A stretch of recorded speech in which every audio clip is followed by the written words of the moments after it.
dredgers on coastal, so to build, to acquire some of these and to also build. And and then, before we come, what we are really doing, what we have to say today is, like Mr. Jaiswal was saying, what are the various schemes? Schemes are here.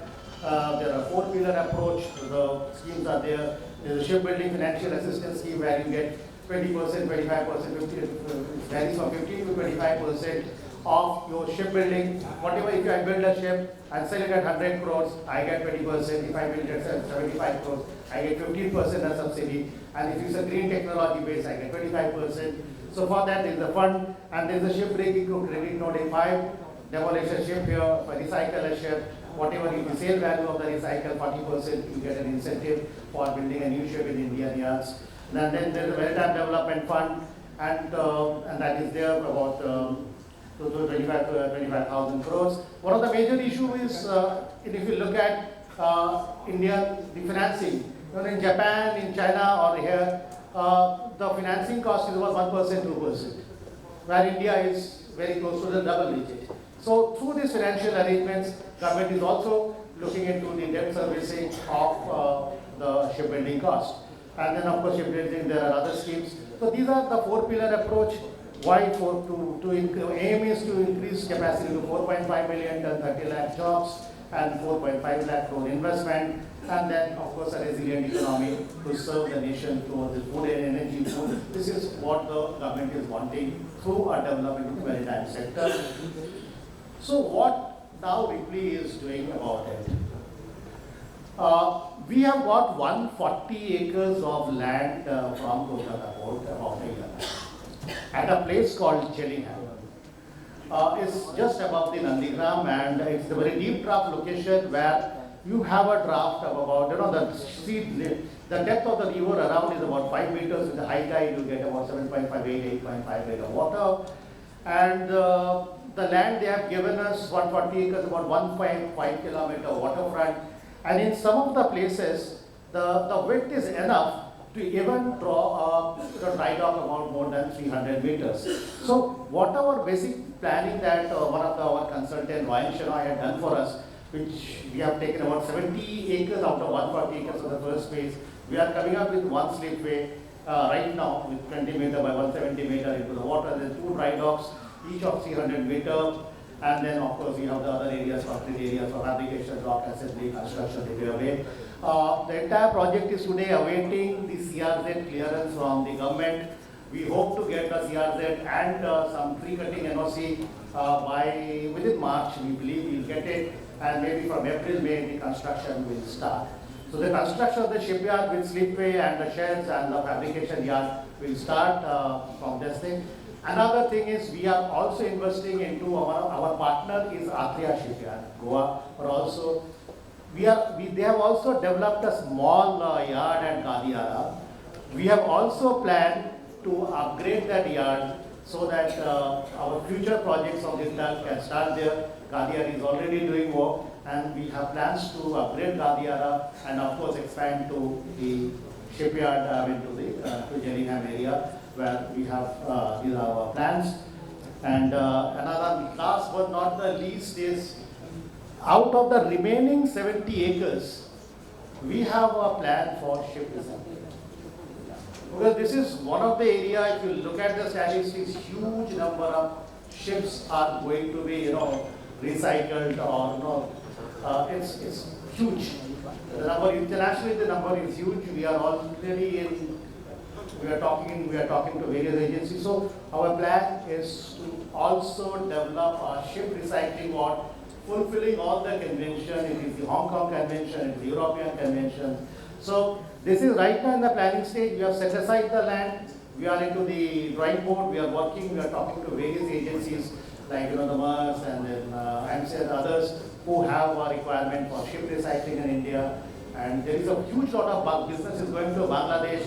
We'll look at it. Then that particular area, which is very close to Bangladesh, can take away huge business from Bangladesh to India, to particular place at Gillingham, where we have plans to build about 3 to 4 dry docks for fulfilling the conventions in phases for ship recycling. So within that 140 acres, we have plans for building ships. We have plans for ship recycling, and these plans are there in for the next 7 or 8 years. By 2033, 2034, we feel that entire plan will be in place. And I don't know about the investment, it may be about 3,000, 4,000 crores, but this will of course add value towards the goal of India to reach towards 4.5 million GDP. So whatever little that we can do, we are very hopeful that we are going to add to that 4.5 million tons, and we are hopeful that with all the assistance we are likely to get from the development funds, from the shipbuilding funds,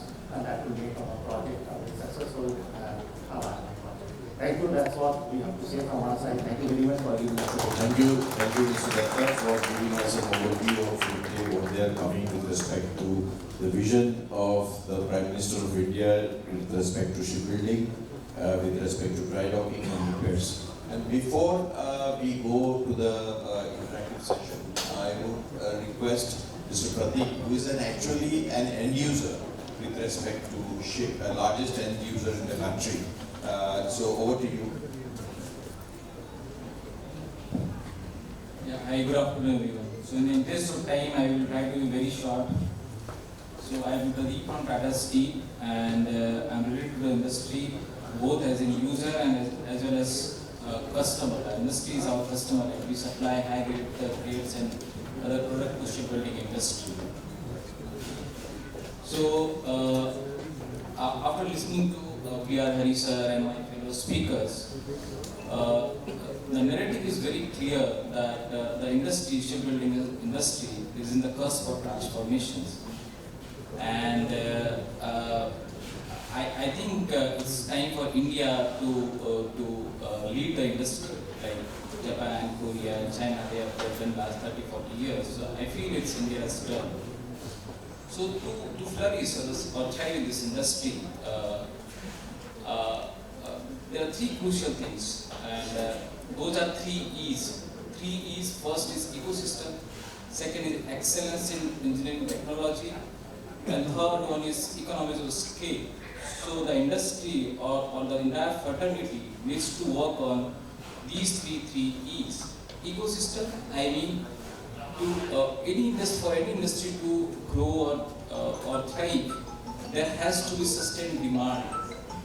And that is very clear, like P.R. Hari sir said that there is demand from level of 2.5 lakh crore, then ONGC and all, there is demand of 1 lakh crore.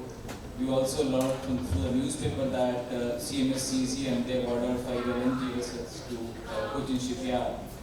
And obviously, so it's very clear that demand is there, and it's the right time to have ambition to grow the industry. Demand will also come through 3 other ways, like most of the global fleet are aging, like we charter vessels. Nowadays we see that most of the vessels are aging between 15 to 17 years. So by 2030, the average age of vessel will be upwards of 20 years, and that needs replacement. So that is the demand which is going to come up. Second is green transition. So IMO has set the direction very clear that 30% fleets must be green fuel. And so demand is going to be there, that's very clear. Now coming another points on the ecosystem. So there has to, government will definitely play the role of anchor, and the leading player like GRC, Cochin shipyards, must now, they will lead from the front. But their success is not the success of the industry. The industry will succeed only if the entire ecosystem will succeed. That is, the ancillary has to develop. So government needs to think on the shipyard clusters, where like auto industry, they come up with thousands of ancillary companies. So those are the things where you need to be plugged in to take the industry to the next level. Third is soft bank. So we have to learn from the past also, like history at times teaches us powerful lessons. So the success of Japan or Korea or China is that government helped them with the soft loans. So that is something we need to replicate here, and I think government is doing that with the package of around 70,000 crore. So the these are the things as the ecosystem the government has to add. All the stakeholders need to address that. Second is excellence in engineering.